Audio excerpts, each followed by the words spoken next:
સમાચારોમાં આગળ વધીશું। એક મહત્વપૂર્ણ સમાચાર મળી રહ્યા છે તેના પર નજર કરીશું।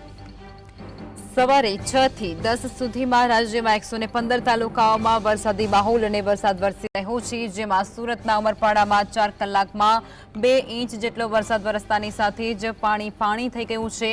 આ સાથે જ દાહોદના ગરબાડામાં પણ 2 ઇંચ વરસાદ વરસી ચૂક્યો હોવાની વિગતો પણ સામે આવી રહી છે। અને આ સાથે છોટાઉદેપુરના બોડેલીમાં પણ 1.5 ઇંચ જેટલો વરસાદ વરસ્યો છે। વહેલી સવારથી જ અનેક પંથકોમાં વરસાદી માહોલ જામ્યો છે, ત્યારે સુરત શહેરમાં 4 કલાકમાં 1.5 ઇંચ જેટલો વરસાદ સુરત શહેરની અંદર પણ નોંધાઈ જવા પામ્યો છે।